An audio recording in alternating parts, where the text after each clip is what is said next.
क्या आपने कभी सोचा है कि एक ग्रैंड मास्टर के गेम में और एक नॉन टाइटल प्लेयर के गेम में क्या डिफरेंस होता है? हम ऑब्वियसली जानते हैं कि जो ग्रैंड मास्टर्स होते हैं उनका एक अच्छा खासा ओपनिंग प्रिपरेशन रहता है, उनकी स्ट्रेटजीज हम लोगों से ज्यादा डेवलप्ड होती है। अगर कोई ग्रैंड मास्टर या कोई टाइटल प्लेयर्स इसको सुन रहे होंगे तो वो आई थिंक मेरी बातों से अग्री करेंगे, जो जो भी चीजें मैं अभी बताने वाला हूँ। ओके, तो उन लोगों का कैलकुलेशन हम लोगों से ज्यादा स्ट्रांग होता है, प्लस एक्सपीरियंस जो है वो एक नॉन टाइटल प्लेयर से काफी अच्छा होता है। उनका एक फोकस जो है बहुत अच्छा रहता है, ठीक है। तो ये सब उनकी एबिलिटीज है। तो इसके वजह से उनका जो गेम है वो एक नॉन टाइटल प्लेयर के गेम से काफी डिफरेंट रहता है, ठीक है। बट एक सबसे बेसिक डिफरेंस मैं आपको पूछूं कि ग्रैंड मास्टर के गेम में और नॉन टाइटल प्लेयर के गेम में क्या है, तो एक सबसे बेसिक डिफरेंस क्लियर आता है कि जो ब्लंडर्स और मिस्टेक्स है, दो amount of blunders and mistakes generally एक ग्रैंड मास्टर के गेम में बहुत कम रहेंगे compare to non title player, ठीक है। क्या प्रॉब्लम हो रहा है कि आप एक हायर लेवल पे नहीं पहुंच पा रहे हो, ब्लंडर्स एंड मिस्टेक्स, ठीक है। जब तक ये होते रहेंगे, आप मतलब जब तक ये ज्यादा अमाउंट में होते रहेंगे तब तक आप हायर लेवल पे नहीं पहुंच पाओगे। जीरो तो कभी नहीं हो सकती, ठीक है। बट मैं एक चीज आपको बता सकता हूं कि ये वीडियो देखने के बाद, आज से ही, अभी से ही, जब से ये वीडियो खत्म होगा, आपके बहुत सारे ब्लंडर्स और मिस्टेक्स कम हो जाएंगे, ठीक है। मेरा गोल है कि आपके जितने भी अभी ब्लंडर्स और मिस्टेक्स हो रहे हैं उसमें एटलीस्ट 90% तक का करेक्शन आ जाए, ठीक है। जैसे आप फॉर एग्जांपल आप 10 गेम्स खेलते हो, 10 गेम्स मिलाकर आप पकड़ लो कि 50 ब्लंडर्स एंड मिस्टेक्स, ये सब मतलब combination of 50 blunders and mistakes करते हो, टोटल 50, ठीक है। तो आप अगली बार से 10 गेम्स खेलने के बाद आपके मिस्टेक्स और ये ब्लंडर्स 5 पर आ जाए, ठीक है। इतना डिफरेंस हमको करना ट्राई करना है, ठीक है। ओके, तो चलो अभी स्टार्ट करते। सबसे पहले हमको ये सोचना है कि ब्लंडर्स और मिस्टेक्स होते क्यों है, ऐसे कौन सी कंडीशंस है कि जिसमें ब्लंडर्स और मिस्टेक्स होते हैं, ठीक है। सबसे पहले तो आप कह सकते हो कि टाइम प्रेशर। डेफिनेटली जब आप टाइम प्रेशर में हो तो ब्लंडर्स एंड मिस्टेक्स होने के बहुत ज्यादा चांसेस होते हैं। सेकेंड चीज होती है मिस कैलकुलेशन, ठीक है। मिस कैलकुलेशन मतलब आपने कोई सेक्रीफाइस सोचा, या फिर आपने कोई भी मूव सोचा, कोई भी लाइन ऑफ सीक्वेंस सोचा, कोई भी number of amount of moves आपने सोचे कि मैं ये खेलूंगा, then my opponent will play this, then I will play this, और उसके बाद मेरा पोजीशन अच्छा हो जाएगा। लेकिन आपने कुछ चीजें मिस कर दी और मिस कैलकुलेशन की वजह से हो गया ब्लंडर या फिर हो गई mistake. Sometimes it is the missed win as well, ठीक है। जब आप अच्छे पोजीशन में होते तो that time missed wins also happens, ठीक है। तो एक ये भी एक चीज होती है। थर्ड एक और जो चीज होती है जिसके बारे में लोग आई थिंक इतना बात नहीं करते, बट ये मैं बहुत मानता हूं, if you are in winning position, ठीक है, विनिंग पोजिशन में भी ब्लंडर्स एंड मिस्टेक्स कभी भी ज्यादा होते हैं। आप आपके गेम्स चेक कर लेना, ठीक है। आप कोई पोजीशन खेल रहे हो, let's say you are at a equal position, ठीक है। इक्वल पोजीशन के बाद कुछ हुआ और आप एक बेटर पोजीशन में चले गए, ठीक। उसके बाद का गेम और उससे पहले का गेम चेक कर लेना, आपको पता चल जाएगा कि आपके ब्लंडर्स और मिस्टेक्स या फिर एक ओवरऑल एक्यूरेसी ऑफ प्लेइंग पहले से काफी कम हो चुकी है। क्यों? क्योंकि ये कि एक बहुत ही नॉर्मल टेंडेंसी है कि हम एक विनिंग पोजीशन में ज्यादा नहीं सोचते, ठीक है। हम बस चलने देते हैं कि चलो कुछ तो हो जाएगा, और इसकी वजह से गेम टर्न अराउंड होते हैं, ठीक है। और जब आप एक थोड़े से बैड पोजीशन में होते हो ना, that time you play much better, ठीक है। Accuracy wise you play much better. इस चीज को आप कभी भी नोट कर लेना, ठीक है। ओके, तो सबसे पहले हमने बात की टाइम प्रेशर की। ओके, अब टाइम प्रेशर को कैसे हम लोग मैनेज करें। पहली चीज, अगर आपका रेटिंग बिलो 1000 है ऑन chess.com या ली चेस, तो आपको एक स्ट्रॉन्ग रिकमेंडेशन मैं दूंगा, ब्लिट्स और बुलेट से काफी दूर रहो, ठीक है। उसका इम्पैक्ट आपके रैपिड गेम में आता है। लेकिन आप कहोगे कि ब्लिट्स और बुलेट तो हिकारू नाकामुरा भी खेलता है, लाइक ऑन स्ट्रीम वगैरह ऐसे बहुत सारे बड़े बड़े प्लेयर्स है जो खेलते हैं, तो फिर उनका क्या, उनको कोई ये इफेक्ट नहीं आता है। थिंग इज उनका एक्सपीरियंस लेवल और आपका एक्सपीरियंस लेवल में बहुत ज्यादा डिफरेंस है, ठीक है। Hikaru Nakamura can calculate 100 times faster than what you do, ठीक है। तो ये भी एक चीज को आप ध्यान में रखो, ठीक है। स्क्रीन पर मैं आपको लेके चलता हूँ, ठीक है। मैं आपको मेरे ही गेम से कुछ एग्जांपल्स बताता हूँ, ठीक है। हम लोग पूरा ऐसा कोई गेम देखने नहीं वाले, ठीक है। ओके, तो आ गए हम लोग स्क्रीन पर। तो यहाँ आप देखो, ठीक है, ये मैंने 40 मूव्स के मेरे गेम खेले हुए हैं और इसका मैंने गेम रिव्यू यहाँ पर दिया हुआ है।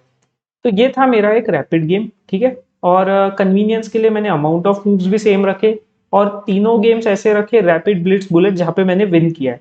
तो यहाँ आप देख सकते हो मेरा जो एक्यूरेसी है वो है 85 का एक्यूरेसी। ठीक है, ये बहुत बार 90 प्लस आता है, मैं आपको ऑनेस्टली बता रहा हूँ। ठीक है, बट यहाँ पे मिस्टेक्स, ब्लंडर्स, इनएक्यूरेसीज को हम काउंट करते हैं। तो आप देखोगे यहाँ ब्लंडर्स जीरो है। ठीक है, ऐसा मैं नहीं कह रहा हूँ कि हर बार मेरा जीरो ब्लंडर्स होगा। एक बार मेरा मिस्ड विन है, वन मिस्ड विन दिखा रहा है, दो मिस्टेक्स दिखा रहा है और तीन इन एक्यूरेसीज दिखा रहा है। ठीक है, three inaccuracies, two mistakes, one missed win, zero blunders. 85 का एक्यूरेसी है इन द रैपिड गेम। ये एक मेरा बहुत ही मुझे एवरेज गेम मिल चुका था कि ऑन एवरेज ऐसा मेरा चलता है। कभी इससे कम भी होती है एक्यूरेसी, कभी ज्यादा भी होती है। ठीक है, ऐसा नहीं है कि मैं हमेशा ही बहुत ही अच्छा गेम खेलूंगा, ऐसी कोई बात नहीं। सेकेंड हम चलते हैं ब्लिट्स गेम पर। अभी देखो ब्लिट्स गेम 3 मिनट का गेम, जैसे ही टाइम हुआ रिड्यूस वैसे ही मेरी एक्यूरेसी कम हो गई। और ये ओवरऑल एक्यूरेसी की बात कर रहा हूं मैं। ठीक है, तो आप जैसे रेटिंग भी देखोगे ना तो डिफरेंस आपको दिखेगा। रैपिड का रेटिंग देखो 2103 के अराउंड है, ब्लिट्स का रेटिंग 1830 के अराउंड है। ठीक है, तो यहाँ है 72 का एक्यूरेसी। ठीक है, ब्लंडर्स और मिस्ड यहाँ पे भले ही नहीं है। ठीक है, अगेन 00 दिखा रहा है, मिस्टेक्स लेकिन 5 है। ठीक है, क्या होता है कि मिस्टेक्स और ब्लंडर में एक बहुत ही माइनर लाइन का गैप रहता है, आप ऐसा समझ लो। मिस्टेक्स और ब्लंडर तो मैं थोड़ा सा इक्वली कंसिडर करता हूँ कि मिस्टेक हुआ है या ब्लंडर हुआ है, एक ही बात है। ठीक है, एंड 7 इनएक्यूरेसीज, तो आप एक डिफरेंस देख सकते हो यहाँ पर। 3 inaccuracy, 2 mistake, 1 missed win, 7 inaccuracies, 5 mistakes. ठीक है, ये है ब्लिट्स की। बुलेट की तरफ चलते। ठीक है, और अमाउंट ऑफ मूव्स जैसे मैंने बताया सेम है, अराउंड 40 मूव्स है रैपिड, ब्लिट्स, बुलेट। तो ताकि जो ये मिस्टेक का ये सब कुछ है ये बराबर है। यहाँ देखो accuracy 62, it is just the accuracy of 62। Inaccuracies है 4, मिस्टेक्स 2, मिस्ड विंस 4 और ब्लंडर 1। ठीक है, तो आप देख सकते हो कि जहां पे ब्लंडर मेरा 0 चल रहा था, यहाँ पर एक ब्लंडर आया। मिस्टेक्स और मिस्ड विंस भी बढ़ चुके हैं। ठीक है, भले ही थोड़े से मिस्टेक्स ब्लिट्स में उसमें ज्यादा थे, लेकिन ये थोड़ा ऊपर नीचे चलता रहता है। इनएक्यूरेसीज 4। ठीक है, तो आप देख सकते हो ओवरऑल जो चीज है कि ओवरऑल मेरी मिस्टेक करने की टेंडेंसी एक टाइम प्रेशर में ज्यादा है। ठीक है, तो इसीलिए मैं पहली चीज जो आप लोगों को सजेस्ट करूंगा वो ये कि आप कभी भी ट्राई करो कि आप ज्यादा से ज्यादा रैपिड गेम्स खेलो, ज्यादा से ज्यादा क्लासिकल गेम्स खेलो। शॉर्ट ड्यूरेशन के गेम आपने बहुत कम खेलने चाहिए। ठीक है, और आप अगर बिलो 1000 है तो आप खेलो ही मत। ठीक है, ये तो मेरा आपको बेस्ट सजेशन रहेगा।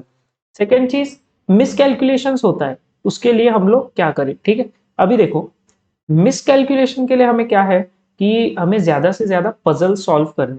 जितना आप पजल सॉल्व करोगे उतना आपका कैलकुलेशन इंप्रूव होगा। ठीक है, तो पजल्स पर फोकस करो। बहुत लोग क्या करते हैं, ओपनिंग्स पर फोकस करेंगे सिर्फ, और बस कुछ ना कुछ ट्रैप ढूंढते रहेंगे। बट मैं आपको बता रहा हूँ जनरली वो वर्क नहीं करता है। ठीक है, मैं आपको बता रहा हूँ, लाइक आप एक खुद ही एग्जांपल समझो। मैं जैसे सिसिलियन डिफेंस बहुत रेगुलर खेलता हूँ। ठीक है, E4 के अगेंस्ट मुझे C5 आता है सिर्फ खेलना। सिसिलियन ही खेलना आता है और कुछ नहीं आता है, ऐसा समझ लो। ठीक है, बिल्कुल मैं उस लेवल पर हूँ फिलहाल। तो मैं सिसिलियन बहुत अच्छा खेलता हूँ। ओके, एक समझ लो एक कोई प्लेयर है हु इज 1500।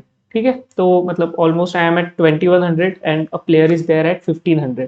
ठीक है, तो अगर वो मुझे कहे कि like play E5 against me, तो भी मेरे विनिंग के चांसेस उसके अगेंस्ट बहुत ज्यादा रहेंगे। ठीक है, क्योंकि आप समझ सकते हो, क्योंकि आप इस डिफरेंस को समझो। This is not just about openings. ऐसा मत समझो कि आप एक अच्छा ओपनिंग सीख लोगे आप किसी को भी हरा दोगे, नहीं, ऐसा नहीं होता है। स्ट्रेटेजीज पर ही गेम चलेंगे, कैलकुलेशंस पर ही गेम चलने वाले। ठीक है, तो इन मिस्टेक्स की तरफ हमको बहुत ज्यादा ध्यान देने की जरूरत होती है। ठीक है, तो आई होप आपको इतना यहाँ तक के समझ आ चुका होगा।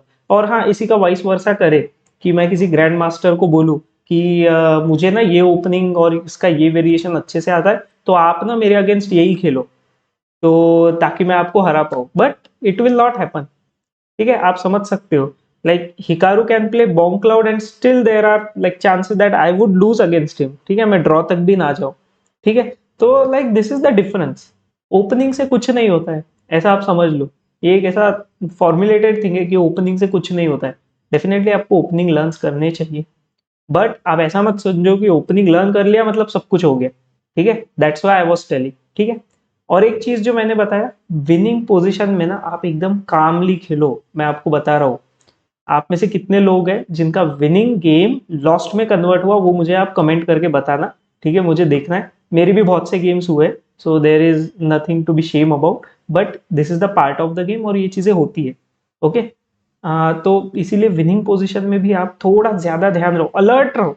आपने उतना गेम खेला विनिंग पोजीशन में पहुंचने के लिए, और आप जितने अलर्ट थे, खत्म होने तक, गेम के खत्म होने तक you have to be in the same state of alert. ठीक है, ये एक बहुत ही इंपॉर्टेंट चीज होती है। ओके। उसके अलावा क्या क्या चीजें हैं कि जिसकी वजह से ब्लंडर्स और मिस्टेक्स होते हैं, आप मुझे कमेंट करके बताओ कि आपको क्या क्या फील होता है कि इन रीजंस की वजह से ब्लंडर्स एंड मिस्टेक्स होती है। मुझे जो जो लगता था कि जो बहुत ही इंपॉर्टेंट है कि ये पता होना ही चाहिए कि ब्लंडर्स और मिस्टेक्स का पहले हमको रीजन पता होना चाहिए, तब हम उस पर वर्क कर सकते हैं। अभी जैसे मैंने आपको रीजंस बताए, अभी आप खुद ढूंढो कि आपका मिस्टेक और ब्लंडर कब हो रहा है। ठीक है। कभी कभी मैंने एक और चीज नोटिस की है कि इसको हम फोर्थ कंडीशन मान लेते हैं, कि जैसे मैंने 3 बताए। फर्स्ट वन हमारा ये था कि जैसे if you are in a winning position, तो उस टाइम होता है। सेकंड मैंने एक चीज ये बताई कि मिस कैलकुलेशंस की वजह से मिस्टेक्स और ब्लंडर्स होते हैं। ओके।